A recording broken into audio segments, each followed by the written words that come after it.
বাংলাদেশ কি ফিলিস্তিনের পক্ষে যুদ্ধে নামবে?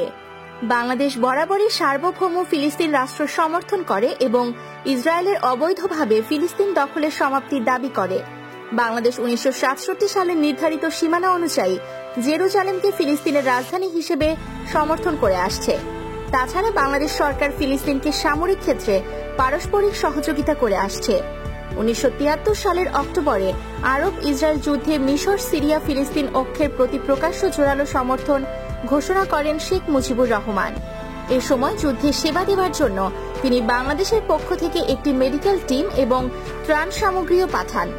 মধ্যপ্রাচ্যের সংবাদ মাধ্যম আল আরাবিয়ার প্রতিবেদন অনুযায়ী লেবাননে অবস্থান নিয়ে স্বাধীন ফিলিস্তিনের পক্ষে ইসরায়েলের বিরুদ্ধে যুদ্ধ করেন 8,000 বাংলাদেশি যোদ্ধা। এদের সবাই অবশ্য যুদ্ধে অংশ নেননি। অনেকেই স্বেচ্ছাসেবী হিসেবে সাহায্য করেছেন ওই যুদ্ধে। চরম গোলযোগপূর্ণ পরিস্থিতিতে ফিলিস্তিনি স্বাধীনতাকামীদের সঙ্গে অস্ত্র হাতে কাঁধে কাঁধ মিলিয়ে লড়া থেকে শুরু করে অস্ত্র রসদ বহন, এমনকি পাহারার কাজও করেছিল এসব বাংলাদেশি যুবকেরা। ওই যুদ্ধে মারাও গিয়েছিলেন শতাধিক বাংলাদেশি। এই বীর বাঙালিদের মধ্যে কয়েকজনের কবর রয়েছে লেবাননে। জীবিতদের অনেকেই পরে পাড়ি জমিয়েছেন ইউরোপের বিভিন্ন দেশে। 1988 সালে ইউএস লাইব্রেরি অফ কংগ্রেসের এক রিপোর্ট অনুযায়ী বাংলাদেশ সরকারের আমন্ত্রণে পিএলও নেতা ইয়াসির আরাফাতের দ্বিতীয়বারের ঢাকা সফরের সময় বাংলাদেশ সরকার তাকে জানান যে বাংলাদেশের প্রায় 8,000 যুবক স্বেচ্ছায় ফিলিস্তিনের জন্য লড়াই করেছে।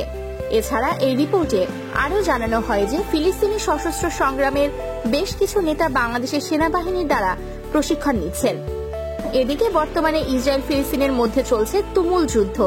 ফিলিস্তিনের পক্ষে জোরালো সমর্থন ব্যক্ত করেছে বাংলাদেশ। ফিলিস্তিনের উপর ইসরায়েলি হামলার কঠোর নিন্দা জানাচ্ছে বাংলাদেশ। বর্তমান প্রেক্ষাপটে এই ইসরায়েলি হামলার নিন্দা জানানো ছাড়া বাংলাদেশের পক্ষে বাড়তি কিছু করা সম্ভব নয়।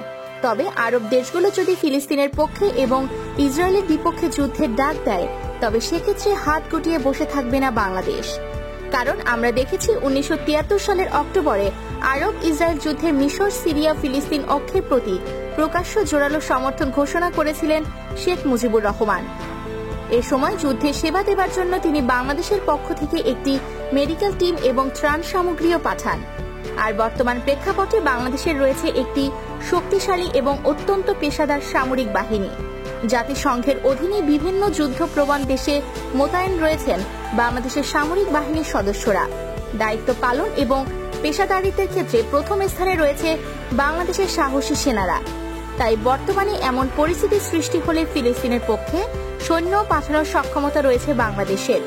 আর সেনাবাহিনীর পাশাপাশি বাংলাদেশের সাধারণ মানুষও পূর্বের ন্যায় এ যুদ্ধে যুক্ত হবে ফিলিস্তিন রক্ষায়। আর বর্তমানে বাংলাদেশ ফিলিস্তিনের পক্ষে সরাসরি কিছু করতে না পারলেও ফিলিস্তিনের সেনাবাহিনীকে শক্তিশালী করার দায়িত্ব নীরবে পালন করে যাচ্ছে বাংলাদেশ। আন্তর্জাতিক সামরিক শিক্ষা এবং প্রশিক্ষণ IMET এর অধীনে 1980-র দশক থেকে চট্টগ্রামে বাংলাদেশ মিলিটারি একাডেমিতে পিএলও যোদ্ধাদের প্রশিক্ষণ দিয়ে যাচ্ছে বাংলাদেশ। বাংলাদেশ থেকে প্রশিক্ষণ নেওয়া এই ফিলিস্তিনি সৈন্যরাই প্রতিনিয়ত লড়ে যাচ্ছে ইসরায়েলের বিপক্ষে। বাংলাদেশ সরকার ফিলিস্তিনি ছাত্রদের বাংলাদেশের মেডিকেল কলেজগুলোতে শিক্ষা গ্রহণের সুযোগ দিয়ে থাকে এবং ফিলিস্তিনের সামরিক সদস্যদের বাংলাদেশের সামরিক ঘাঁটিগুলোতে প্রশিক্ষণ প্রদান করে থাকে। ভ্রাতৃপ্রতিম ফিলিস্তিনের জন্য লড়াইরত অবস্থায় শহীদ হওয়া বাংলাদেশি সূর্য সন্তানদের আত্মা অন্তত এটুকু জেনে স্বস্তি পাবে যে ফিলিস্তিনিদের পাশে দাঁড়ানোর প্রশ্নে বাংলাদেশে এখনো জাতীয় মতৈক্য বজায় আছে। জাতিসংঘ সহ আন্তর্জাতিক ফোরামে যতবার ফিলিস্তিনকে স্বাধীন রাষ্ট্র হিসেবে স্বীকৃতি দেওয়ার দাবি উঠেছে, ততবারই বাংলাদেশ দৃঢ় সমর্থন জুগিয়েছে ফিলিস্তিনকে। আগামীতে ফিলিস্তিনের সাথে বাংলাদেশের সম্পর্ক আরও উন্নতি হবে বলে আশা করি।